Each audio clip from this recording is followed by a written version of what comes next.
Hello students, today we are going to see one numerical and we are going to start a new topic 5.6 variation of acceleration due to gravity. There are four types of variation of acceleration due to gravity and another one question, exercise question. This one is also exercise numerical problem. Okay, so what is the question? This numerical is based on the topic that we have seen previously. Okay, so question, what is question? Exercise question. A body weighs 5.6 kg weight on the surface of the earth. Surface of the earth वर एका बॉडीचं weight 5.6 kg weight आहे. इतके kilo म्हणजे मास नाही, ते weight आहे. 5.6 kg weight आहे on the surface of the अर्थ. एक बॉडीचं वजन हे पृथ्वीवर अर्थवर इतकं आहे. तर how much will be its weight on a planet. तर त्याच बॉडीचं वजन वेट हे प्लॅनेटवर किती राहील. आता कोणता प्लॅनेट, अर्थ सोडून दुसरा कोणता तरी एक प्लॅनेट आहे की ज्या प्लॅनेटचं whose mass is 1/7 mass of the अर्थ.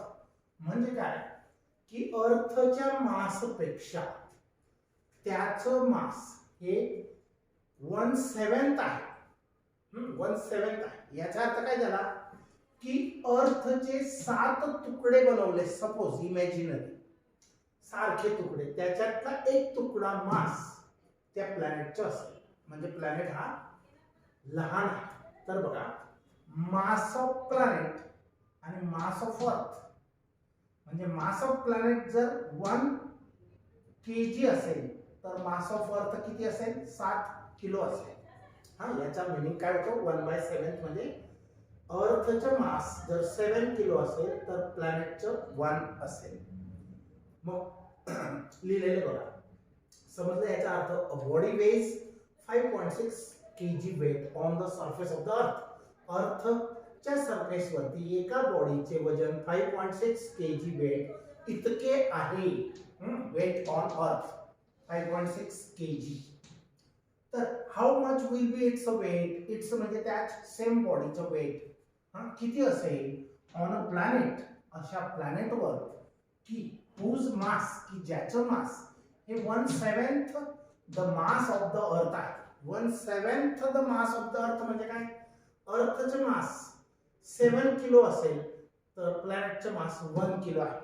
किंवा अर्थचे सारखे 7 तुकडे, 7 तुकडे केले, डिव्हिजन्स केल्या सेम, त्याच्यातली एक तुकडा हा प्लॅनेटचा मास असेल, म्हणजे लहान आहे. तर मास ऑफ द अर्थ and radius twice that of the earth radius. आणि दुसरी गोष्ट पण दिलेली आहे की ज्या प्लॅनेटची रेडियस मात्र पृथ्वीपेक्षा डबलची आहे. रेडियस ट्वाइस कोणाची, प्लॅनेटची, that of the earth radius, earth radius पेक्षा. तर आता बघा, weight of the body on the earth किती आहे, 5.6. Mass of planet with mass of earth चा रेशो किती आहे, 1.7. आणि radius of planet is equal to 2 times the radius of earth. हा रेडियस ऑफ अर्थ इकडे मल्टिप्लाय केला. बघा काय दिलेलं आहे, radius of planet is twice the radius of अर्थ. मग आपण हा रेशो बनवून घेतला, RP/RE इज इक्वल टू 2. समजलं, ह्या अशा प्रकारे. आता find weight of the body on the planet. तर त्या प्लॅनेटवर त्या बॉडीचं वेट किती असेल, weight of the body on the planet, question mark. आता फॉर्म्युला कोणता वापरणार आहात, W is equal to mg.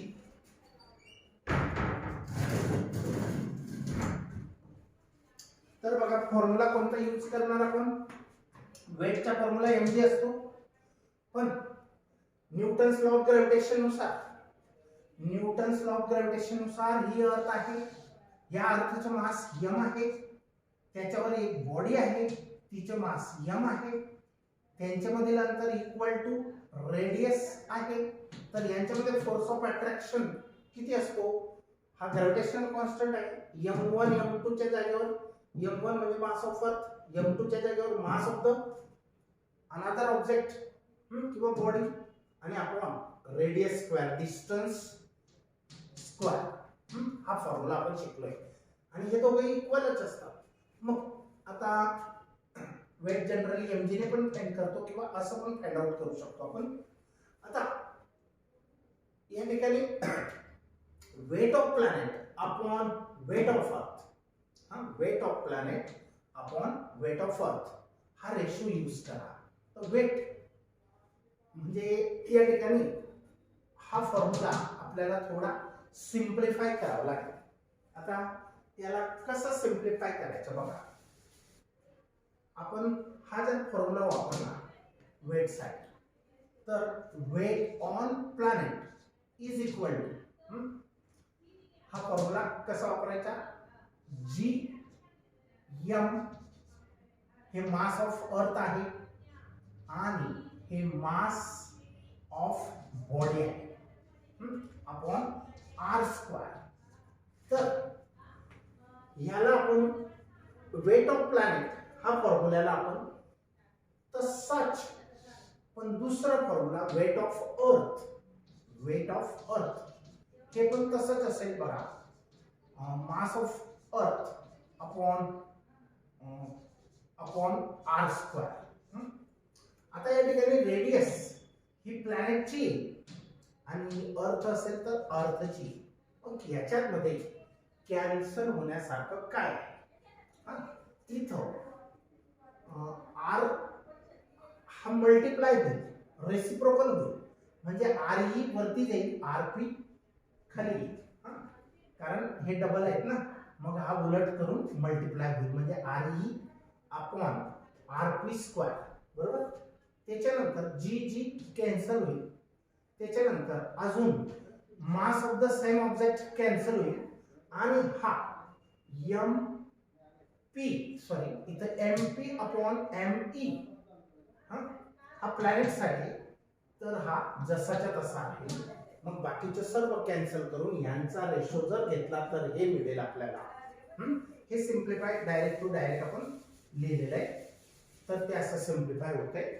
बरं, तर बघा, weight on planet, weight of the body on the planet, weight of the body on the earth is equal to mass of the planet itself, प्लॅनेटचे mass आणि mass of earth into radius of earth upon RP means radius of planet square. आता आपल्याला given factor कोणते आहेत, MP upon MV, MP upon ME म्हणजे mass of planet. This ratio is given 1/7. Okay, this ratio is also given RP upon आरई.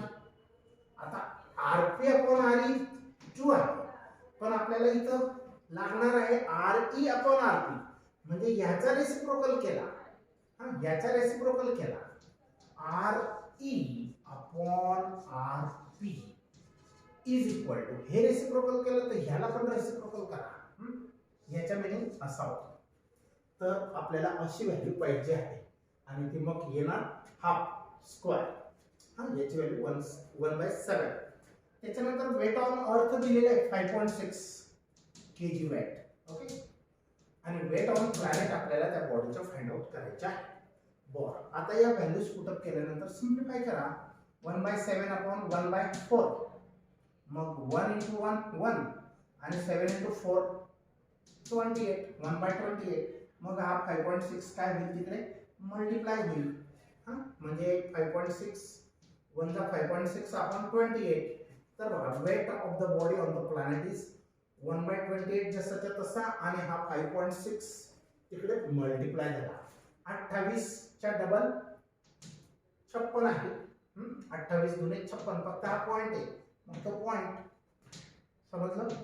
तर 0.2 answer येणार. तर weight on the planet किती असेल, 0.2 kg वेट. त्या सेम बॉडीचं, ज्या बॉडीचं वेट अर्थवरती 5.6 किलो आहे, तिथं त्या प्लॅनेटवर जर गेले त्या सेम बॉडीचं वेट मात्र इतकं कमी येईल. समजला हा प्रॉब्लेम? स्टार आहे, IMP आहे. आता पुढचा भाग आपण बघूया, variation of acceleration due to gravity with altitude. आता आपण पाहतो अर्थवर, अर्थच्या सरफेसवर acceleration due to gravity g ची व्हॅल्यू किती घेतो आपण? 9.8 मीटर पर सेकंड स्क्वेअर, बरोबर? ही व्हॅल्यू घेतो. परंतु पृथ्वीवर, अर्थवरती जी ची व्हॅल्यू म्हणजे ऍक्सेलरेशन ड्यू टू ग्रॅव्हिटी ची व्हॅल्यू ही वेगवेगळ्या ठिकाणी वेगवेगळी आहे. पोल्सला ती जास्त आहे, सेंटरला ग्रॅव्हिटीची व्हॅल्यू 0 आहे, अँड ऑन इक्वेटर ती कमी आहे. मग आपण त्याचा ॲव्हरेज म्हणजे 9.8 एवढी यूज करतो. तर बघा, व्हेरिएशन म्हणजे चेंज किंवा बदलणे of acceleration due to gravity with altitude. पहिला पार्ट बघणार, ऍक्सेलरेशन ड्यू टू ग्रॅव्हिटी बदलते. जर तुम्ही अर्थपासून फार लांब लांब गेले वरती, अल्टिट्यूड म्हणजे उंचीनुसार, तरी जी ची व्हॅल्यू चेंज होते. पृथ्वीच्या अंतरंगात सेंटरकडे गेले तरी जी ची व्हॅल्यू बदलते. पृथ्वीच्या सरफेसवर इक्वेटर म्हणजे विषुववृत्तापासून पोल्स म्हणजे ध्रुवापर्यंत पोहोचले तरी बदलते.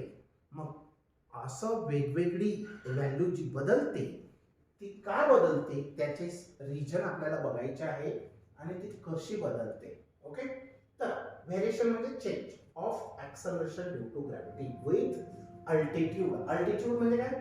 उंचीनुसार. म्हणजे ही अर्थ आहे, ही अर्थ आहे, बरोबर? या अर्थवर स्काय मध्ये काहीतरी अंतरावर, सपोज एच एवढ्या हाईटवर एक मास आहे, बरोबर? एच एवढ्या हाईटवर मास आहे, तिथं ऍक्सेलरेशन ड्यू टू ग्रॅव्हिटी किती असेल ते आपल्याला चेक करायचे आहे. मग त्याच्यासाठी काय करायचं? क्वेश्चन याच्यावर कसं येऊ शकतो? Very important topic it is, very useful formula it is. याच्यावर क्वेश्चन असा येतो, explain or discuss variation of G. G म्हणजे ऍक्सेलरेशन ड्यू टू ग्रॅव्हिटीची किंमत, विथ अल्टिट्यूड म्हणजे उंचीनुसार कशी बदलते. उंची म्हणजे हाईट. तर बघा, first point, let capital R be the radius of the earth. Capital R ही अर्थची रेडियस आहे. Capital M be the mass of the earth. Mass of अर्थ किती कन्सिडर करणार आहेत आपण? Capital M. लेट म्हणजे मानूया. तर R is the radius of the earth, M is the mass of the earth, small g is the acceleration due to gravity at the surface of the earth. अर्थच्या सरफेसवर acceleration due to gravity ही g इतकी आहे असं मानूया. आता consider body of mass small m. एक body consider करा की जिचं मास m आहे on the surface of the earth. On the surface of the earth म्हणजे ती आधी सरफेसवर आहे. ही सेम बॉडी आधी सरफेसवर आहे असं मानूया. Consider body of mass m on the surface of the earth. The acceleration due to gravity on the earth surface is. त्या वेळेला याच्यावर, या मासवर ऍक्ट होणारी जी ऍक्सेलरेशन ड्यू टू ग्रॅव्हिटी आहे ती कशी लिहितो आपण? कालच आपण पाहिलं ऍक्सेलरेशन ड्यू टू ग्रॅव्हिटीचा फॉर्म्युला. मी त्या वेळेला आठवण पण केली होती की this is the formula for acceleration due to gravity, किंवा याला असंही म्हणतात relation between small g and capital G. तर small g is equal to gm upon r square. आता या ठिकाणी स्मॉल g म्हणजे acceleration due to gravity, g म्हणजे कॅपिटल G म्हणजे काय? Gravitational constant, universal gravitational constant. m म्हणजे काय? Mass of earth. Capital R म्हणजे काय? रेडियस ऑफ अर्थ. अर्थसाठी हे दोघं कॅपिटल वापरतात, मास आणि रेडियस. आता जर तो पदार्थ पृथ्वीच्या सरफेसवर असेल तर त्याच्यावर ऍक्ट होणारी ग्रॅव्हिटी ही इतकी असेल, small g is equal to gm upon capital R square. Let it be equation 1. याला इक्वेशन 1 मानूया. आता या बॉडीला उचलून आपण कुठं नेलं? h एवढ्या उंचीवर नेलं. बघा, the body is taken at height h. H एवढ्या हाईटवर आधी इथं होती, सरफेसवर होती, इथून इथं आली. तर body, the body is taken at height H above the surface of the earth. कुठं नेली ती? Above the surface of the earth. अर्थच्या सरफेसच्या अबव एच एवढ्या उंचीवर त्या बॉडीला नेलं. तर त्या ठिकाणी ऍक्सलरेशन ड्यू टू ग्रॅव्हिटी असच काहीतरी फरक पडेल का हे चेक करूया. कारण ही surface, on the surface gravity इतकी असते, पण तिथं किती असेल? पृथ्वीवरच्या ग्रॅव्हिटी पेक्षा तिथं जास्त असेल का कमी असेल? We didn't know. मग आपल्याला चेक करायचं आहे कमी आहे का जास्त आहे. मग काय केलं आपण? इथली ग्रॅव्हिटी जी एच मानूया. किती मानूया? G suffix H. म्हणजे याला आपण रीड करू शकतो कसं? Acceleration due to gravity at height H. G H काय आहे? Acceleration due to gravity at height H. समजलं? मग हा पॉइंट, पहिला पॉइंट काय होता? पदार्थ पृथ्वीवर होता तेव्हा ग्रॅव्हिटी त्याच्यावर इतकी ऍक्ट होत होती. आता त्याच पदार्थाला एच एवढ्या उंचीवर पृथ्वीच्या वर काहीतरी अंतरावर घेऊन गेले. The body is taken means घेऊन गेले at height H above the surface of the earth. The acceleration due to gravity now changes too. आणि ग्रॅव्हिटी तिथं बदल होईल. ती वाढेल, घटेल का सेम राहील? We didn't know. पण आपण मानूया की तिथली जी एच असेल. मग याच फॉर्म्युल्यानुसार तिला कसं लिहिता येईल? G H, G suffix H is equal to G M, जसाच्या तसा. फक्त हे अंतर जेव्हा ती बॉडी अर्थच्या सरफेसवर होती तेव्हा पृथ्वीपासून तिचे अंतर किती होतं? इक्वल टू रेडियस होतं. त्या बॉडीचं अंतर किती होतं? इक्वल टू रेडियस होतं. पण आता अंतर किती आहे? R plus H. पृथ्वीपासून, पृथ्वीच्या सेंटर पासून त्या बॉडीचं एम एवढ्या मास असणाऱ्या बॉडीचं अंतर किती आहे? R plus H. आता इथं अंतर कमी होतं, इथं अंतर वाढलंय. आणि तो स्क्वेअर आहे तर हा पण स्क्वेअर आहे. फक्त आर प्लस एच केलं. Late it be equation number 2. समजा हे इक्वेशन नंबर 2 आहे. आता डिवाइड 2/1. आपल्याला जी एच ची व्हॅल्यू फाइंड करायची. म्हणून ज्याची व्हॅल्यू फाइंड करायची असते त्याला उरलेल्या इक्वेशनने डिवाइड करायचं. म्हणजे हा वरती आला पाहिजे जी एच. तर बघा, G H upon G, G H upon G म्हणजे this upon this is equal to this upon this. मग हे जसंच्या तसं लिहिलं अपॉन हे जसंच्या तसं लिहिलं, त्याच्यात जीएम गेट्स कॅन्सल्ड आणि हा आर स्क्वेअर वरती जाऊन मल्टिप्लाय होईल upon R plus H square. मग बघा डिवाइड केल्यानं सिम्प्लिफाय झालं, कॅपिटल जीएम गेट्स कॅन्सल्ड आणि शिल्लक काय राहिलं? G H upon G is equal to हा आर स्क्वेअर मल्टिप्लाय होईल वरती upon R plus H square bracket square. आता काय करायचं? हा जी स्मॉल तिकडे मल्टिप्लाय करायचा. डिवाइड आहे तर तो इकडे मल्टिप्लाय होता. G H is equal to G into R square upon this bracket same. Okay, आता इथपर्यंत समजलं. आता पुढच्या स्टेपला बघा, जी एच लेफ्ट साइड जशीच्या तशी ॲज इट इज, हा पण जी आर स्क्वेअर जसाच्या तसा. आता खालच्या ब्रॅकेट मध्ये आपण आर स्क्वेअर जबरदस्ती कॉमन घेणार आहे. आता इथून कॉमन घेतला, हा आर स्क्वेअरच आहे. इथून कॉमन घेतला तर शिल्लक काय राहील? 1 प्लस प्लस. आता हा एच इथून आपल्याला कॉमन घ्यायचे तरी तो एच आपल्याला इथून कॉमन घ्यायचे, पण इथं आर स्क्वेअर नाही तरी पण कॉमन घेताना काय करावं लागतं? जे कॉमन घेतात, आर कॉमन घ्यायचा आहे तर त्या एच ला डिवाइड करावं लागतं. बरोबर? मग आर स्क्वेअर कॉमन घेतला तर इथं काहीच नाही राहणार, म्हणजे 1 प्लस इथं नाही आर स्क्वेअर तरी कॉमन घेतोय तर त्याने काय करावं लागतं? डिवाइड करावं लागतं आणि हा bracket square as it is. आता काय होईल? आर आर स्क्वेअर कॅन्सल, मग GH is equal to G, बरोबर. हा G आणि या ब्रॅकेटला वरती आणलं, हा GH is equal to G आणि ही ब्रॅकेट वरती आणली तर तिचा पॉवर काय होईल, खाली प्लस आहे वरती गेल्यावर तो मायनस होईल, बरोबर.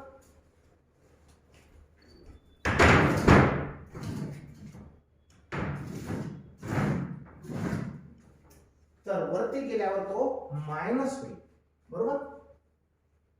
या स्टेप वरून हे ब्रॅकेट फक्त वरती नेलेली आहे इथं, समजलं. मग GH is equal to G multiplied to this bracket but power is -2. आता या ठिकाणी तुम्ही आतापर्यंत शिकलेत, काय शिकलेत की a प्लस बी स्क्वेअर चे expansion a square plus 2ab plus b square असं करतात. पण हा पॉवर पॉझिटिव्ह असेल तेव्हा, पण आता जर मायनस असेल तर या ब्रॅकेटचं एक्सपान्शन कसं करतात, तर त्याच्यासाठी वेगळी पद्धत आहे, त्याला बायनोमियल एक्सपान्शन असं म्हणतात. ते तुम्ही मॅथमॅटिक्स मध्ये शिकणार आहेत, मॅथमॅटिक्स मध्ये शिकणार आहेत. तर त्याचं एक्सपान्शन जेव्हा बघा, फॉर स्मॉल अल्टिट्यूड H, जर H ही उंची R पेक्षा कमी असेल, R रेडियस किती आहे, जवळपास 6400 किलोमीटर आहे, आणि हा पदार्थ जितक्या उंचीवर गेला त्याची हाईट पृथ्वीच्या सरफेस पासून या R पेक्षा फार लहान असेल, H, तर फॉर स्मॉल अल्टिट्यूड H, पण कोणापेक्षा स्मॉल, रेडियस कॅपिटल R पेक्षा लहान. तर जर R लहान असेल, R मोठा आणि H लहान असेल, तर हा रेशो फार फार कमी येईल. याचा अर्थ एकापेक्षा कमी येईल. हा लहान हा मोठा ना, मग आन्सर पॉइंट मध्ये येईल. पॉइंट मध्ये आन्सर म्हणजे काय, 1 पेक्षा स्मॉल रेशो येईल, less than 1. For small altitude H, that is for H upon R is very less than 1. मग हा फार लहान असेल, मग काय करायचं, by neglecting higher power terms of H upon R. तर याचं एक्सपान्शन जे करणार तुम्ही, तर त्याच्यामध्ये हायर पॉवर टर्म्स ज्या येतील H upon R च्या, त्या निग्लेक्ट करायच्या. आता बघा, तुम्हाला अजून याचं एक्सपान्शन कसं येतं बघा, बायनोमियल पद्धतीने 1 plus H upon R raise to -2. आता काय करतात इथं 1, याचे एक्सपान्शन हा -2 मल्टिप्लाय घेतात H अपॉन R, अजून पुढे plus 2H square upon R square plus किंवा मायनस, असं प्लस मायनस बायनोमियल एक्सपान्शन मध्ये येत असतं. जसं आपण आधी हा एक फॉर्म्युला पाहिला, त्याच्यापेक्षा हे वेगळं एक्सपान्शन असतं. आता इथं H 2H cube upon R cube. आता बघा, हे हायर पॉवर टर्म म्हणजे काय, ज्यांचे घातांक जास्त आहेत, पॉवर्स मोठे आहेत. तर जितका पॉवर मोठा पण रेशो लहान, तो उलट किंमत लहान होत जाते. म्हणजे H अपॉन R सिंगल, इथं स्क्वेअर, इथं क्यूब, असं वाढतच जाणार. भरपूर मोठं एक्सपान्शन असेल. मग हायर पॉवर टर्म्स काय करतात, निग्लेक्ट करतात, by neglecting higher power terms. कारण ते या किमतीपेक्षा ही किंमत अजून लहान होत जाते, आणि म्हणून त्याला काय करतात, ते निग्लेक्ट करायचं, बरोबर. हायर पॉवर टर्म्स म्हणजे जास्त घातांक निग्लेक्ट करायचे. मग काय करायचं, पहिलं जे होतं आन्सर, पहिलं काय होतं, 1 मायनस 2H अपॉन R, फक्त एवढंच घेतात. मी नंतरचे स्क्वेअर, क्यूब, फोर्थ पॉवरच्या ज्या टर्म्स येतील H बाय R च्या, तर H बाय R च्या ज्या टर्म्स येतील त्या निग्लेक्ट करायच्या, आणि एवढंच कॅच करायचं आणि ते वापरायचं. मग ह्याचा आन्सर आला हा. फक्त काय लिहायचं, -2 हा पुढे मल्टिप्लाय होतो, मायनस झाला. हा G1 जसाच्या तसा, इथं फक्त हा -2 मल्टिप्लाय झाला, तर -2 याच्या कोणा समजलं. याचं एक्सपान्शन हे फार मोठं असतं, त्याच्यामध्ये square, cube, fourth power, fifth power असे हायर पॉवर टर्म्स येतात. हायर म्हणजे मोठे घातांकांच्या h/r टर्म्स येतात, आणि त्यांची किंमत h/rच हा मुळामध्ये लहान आहे एकापेक्षा, तर त्याच्या अजून cube, square, cube, fourth power करत गेले तर फार फार लहान लहान लहान येत जाईल. इतके बारीक बारीक रेशो किंवा आन्सर्स ऍड करण्यापेक्षा त्याला निग्लेक्ट करायचं. म्हणून लिहिलेलं आहे बघा इथं, by neglecting higher power terms of h/r. बघा एवढ्याच सेंटेन्सचा अर्थाला मला 5 मिनिट्स एक्सप्लेनेशन द्यावं लागलं, तरच हा -2 इथं आला कसा हे तुम्हाला समजलं. कारण ह्याचं एक्सपान्शन जे आहे 1 + h/r ह्याचा पॉवर मायनस आहे, आणि हे एक्सपान्शन वेगळ्या पद्धतीने करतात. त्याची पद्धत मॅथमॅटिक्स मध्ये बायनॉमियल मेथड आहे, मी पूर्ण शिकू शकत नाही, कारण आपल्याला गरजेचे आहे फक्त ह्या 2 टर्म्स. बाकीच्या हायर पॉवर टर्म्स कमी केल्या. आपण का कमी केल्या?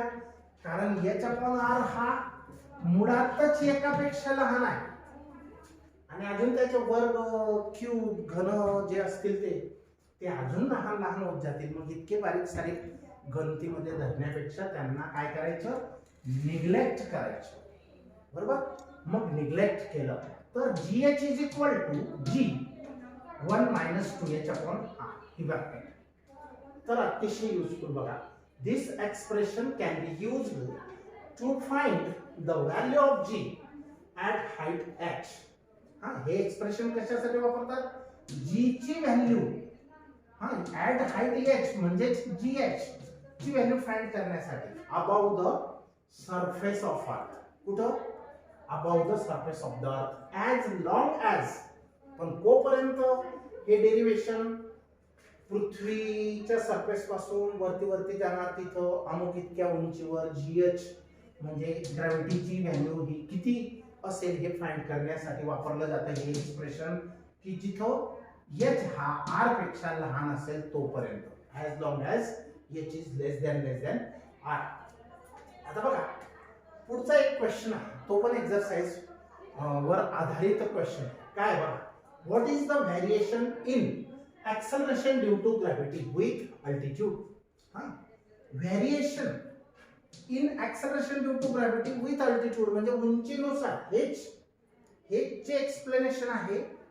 तर what is the variation in acceleration due to gravity with altitude? उंचीनुसार ग्रॅव्हिटीचे बदलणे काय असतं? तर बघा, variation in acceleration due to gravity due to altitude is given by, उंचीनुसार ग्रॅव्हिटीचे बदलणे हे ह्या सूत्राने दिले जाते. GH is equal to G R/r + h². हे तेच आहे, फक्त इथं r कॉमन घेऊ शकतो आपण, आणि त्याला ह्याच इक्वेशन प्रमाणे हे तेच आहे. आता वेअर GH काय आहे? Acceleration due to gravity of object at height h. G काय आहे? Acceleration due to gravity on surface of earth आहे. R काय आहे? रेडियस ऑफ अर्थ आहे. H काय आहे? अल्टिट्यूड किंवा height of the object from the surface of the अर्थ. From the surface of the अर्थ. बडबड करून राहिले तुम्हाला सेन्स आहे का? मी थोडासा H is equal to altitude, height or height of the object from the surface of the earth. Hence, मग याच्यावरून काय समजतो की acceleration due to gravity decrease होते कशानुसार? with increase in altitude. म्हणजे h वाढत गेला म्हणजे हे अंतर वाढत गेलं तर GH ची व्हॅल्यू काय होत जाते?